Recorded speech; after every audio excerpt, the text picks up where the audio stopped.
Good morning, everyone. This is David with Bolivar Live. Sorry about that. We had a little technical difficulty, but we've got it going now. What you're looking at is actually what's down in the Gulf, actually the Bay of Campeche, and it's working its way up.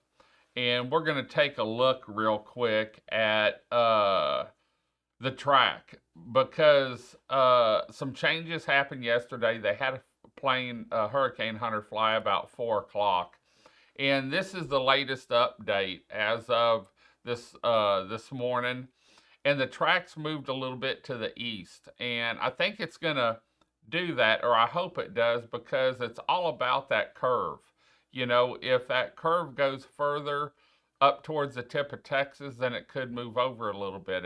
If it has more of a straight line or curve earlier, it can move away from us. And it also where is how intensity it is. And we're going to look at some models real quick on Weather Bell. And this is what I use. Like I've always said, I'm not a weather person. So please refer back to the National Hurricane Center. And let's look at that real quick. This is a 4 o'clock update for the National Hurricanes. Wrong one. The National Hurricane Center, as of advisory number 3, for potential cyclone, tropical cyclone 6. And yesterday, when they came out with the 7 o'clock, it was over more and looked like it went through Sabine. And it's moved to the east. With each update, it's actually moved over to the east a little bit. And when I was watching Eric's show last night about 5:45 or 6, he talked about it. He thought it was going to move more to the east. And so that's the forecast now. Now, we're going to be back and forth all day today. I can tell you that when an update comes out, especially if it changes any, we're going to be updating you. In fact, when Anthony gets in about 7 o'clock, we're going to move our shows that we had scheduled for today to next week. And we may even do 4, we maybe do 5 shows. But let's talk about, and we really don't have, one of the things why even though the winds are up, why it hasn't been named is because it really doesn't have, as of last time I checked, it doesn't have a closed-in circulation. And so here's the tracks, the latest update on the tracks. And so wanted to show you those. It's moved over, Galveston and actually Houston at one time, was in it. And then it went over to a little bit past the state line. And now it's moved over even more. And I think, like I said, I'm not a weather person. It seems like these tracks always move to the east, and that's what happened during Burl. They showed it coming in down south, but then it moved up to the east, and so I'm hoping that keeps going that way. This is the intensity levels as of right now, what they're predicting, and at 24 hours out, you can see in 36 and 48 hours is about when it peaks. And so there you can sort of see about 48 when it's south of us. Most of the models show it's going to be a low cat 1 to even a low cat 2, and so I would be safe to say probably a cat 1 at some point. And so, but let's look at the time real quick. So at 1 a.m. Wednesday, it's due south of us and a pretty good distance away. But looking at the size of it, we're still going to have some effects. In fact, I ran the wind chart, model last night, and I haven't run it this morning. I wanted to get this show done, but I think we're still going to have some 40 and 50 mile an hour winds unless it keeps moving to the east. And so what worries me, as everyone knows that's tied to Bolivar, been here, is that 124 Highway 87 interchange and that Highway 87 down there. And I went and shot video down there yesterday.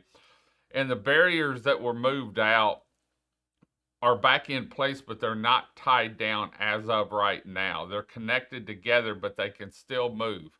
And so that worries me as far as getting off. And with them showing a 1 p.m., still out in the Gulf, if you're thinking about for safekeepings leaving, I would probably do it Tuesday, tomorrow. And we're going to have some more updates, and this thing could move way over, or it could maybe not get as strong, but start thinking about that. The other thing is, I was talking to Brad last night, and we were talking about what needs to be done over the next couple days. If we have, and this is sort of like a burl just on the other side as far as tide, um, gas. We have to get gas in here, and 87 is one of the areas that we have to get it down. And so go ahead and fill up now so that they still have time to get the tanks full to get us through if we do have road blockage. And this is all ifs. We don't know yet. And we'll have more information later on today, but it's just things that I'm thinking about because I've been down here and we still have a lot of new homeowners down here, and we have a lot of people that Burl took by surprise. And so I'm gonna pull this down, and let's look at the call as far as one of the models I use, and this is the GFS model, the latest GFS model, and see if I can get it to going here. Let's see here. Let me get an update. If I can get it going, we may have to go back one run. Let's go here and see. Here you go. You can see how it goes up, and it's at 972 minus there, and so and that's at 18Z. I don't have my chart out on Wednesday, and then going into Louisiana, and so we're still going to have some wind. We're still going to have the rain. And now let's get to the European model, and we'll look at it real quick. And this is Weatherbell. This is a website that we pay for to look at ahead. And there you can see, the models, and that's about what the tropical tidbits. And this is a great site if you want to go look at stuff. This is a great site to look around because they've got radars. In fact, the radar you're looking at is from there. It's Tropical Tidbits. And it's a great site. The other site that we use is weathernerds.org. And so thank you to those guys for everything. But let's look at the radar. And I'm going to pull the background down so that you can see it good. But there you can see the Bay of Campeche, and that should be the tip of Texas up top, if I'm not mistaken, or pretty close to it. This thing's moving real slow. And I don't have my cursor on, but probably about the center of the picture or the radar is where I would think the eye would be looking at the clouds underneath the rain. And so anyway, just like I said, now's the time to go get your gas. And you're better off safe than sorry. Get your gas. Start making plans on what you're going to do. We did reach out to TxDOT. We had this on the show yesterday. I reached out to them, I believe it was Saturday evening. Today's Monday, yes. Saturday evening or afternoon, I reached out to them. And they are going to have, and it's in the red because they sent it to me late or yesterday. They'll have a team stationed in High Island for Tuesday through Wednesday.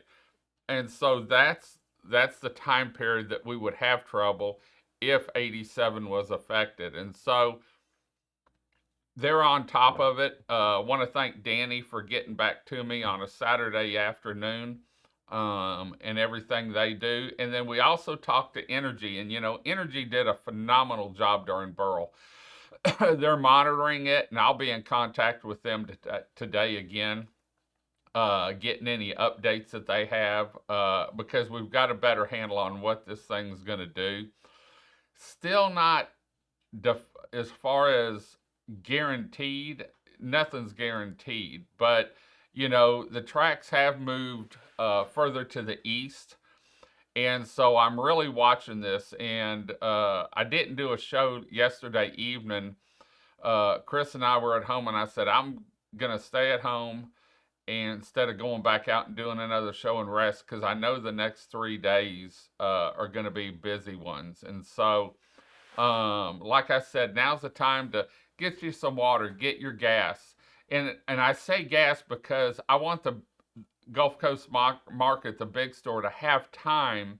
If everyone can fill up today and tomorrow, we still have time to get another truck in, because they have to be able to get so many gallons in order to get a truck down here. And we want to make sure those tanks are topped off in case we are without power. The big store has generators where we can always, a lot of people run on generator, including myself. And so we want to be able to get gas for vehicles and the generators. So we're going to keep you connected during this whole event. We've got internet in the truck if we lose power. In fact, during Burl, we did most of our shows out of our truck until the power came back. But we're going to keep you connected during all this. We're here. We're not going anywhere unless it looks like, it's not safe. I can handle without power. I can handle rain. In fact, we handled it during Burl and everything. And so, give TxDOT some room today and tomorrow if they're out, cleaning ditches or working on things. Energy, we may see some energy trucks down here checking things. Give them the room they need. The contractors that they have, wave to them, say hi to them. They're doing that expansion project down here. And so give them the room, because they're going to try and, wrap up some things. But this is the latest forecast from the National Hurricane Center. And that's who you need to watch. I'm just trying to put everything together and let you see it all in one place, and mainly keep you connected down here. That's what we're here for, is to let you know what's going on Bolivar, whether it's an event, whether it's this, maybe a shot of the beach. And remember, our webcams are up. With the fiber that's going in, we've had some trouble with the Crystal Beach Surf Cam. They're working, RTA's working on getting that back up, and the Sunrise Beach Cam actually might have gone out. But we do have the Saltwater Gospel Cam. That's an awesome cam to watch and gives a good view both night and day, as long as there's power, because of the angle it has. And then we've got the Rollover Pass Cam that you can look at, the Bay Cam. We're going to be moving the event trailer off Stingray parking lot at some point, probably, just to make sure we don't have to worry about. And if we do lose power, we'll have that up as an information center in our parking lot, and so we can run it on generator. RTA's always done good about getting us internet, and so that's what we're doing to keep you informed. So, well, we've run through 14 minutes of me blabbing. The biggest thing is, now's the time to prepare. If you're gonna leave, maybe you have health conditions, or you've been looking for that reason to get out, now's the time to do it. Don't wait until the last minute. We're going to go out and start checking the beachfront and look at it. I heard it sort of rumbling out there when I came in about 3 o'clock. And so we're going to keep you connected and let you know what's going on down here through this event and looking towards the weekend ahead. So we're going to head on out. Hope you enjoyed the show. Until next time, I'm David with Bolivar Live. Y'all have a great day, great week. Come see us. God bless, and bye-bye.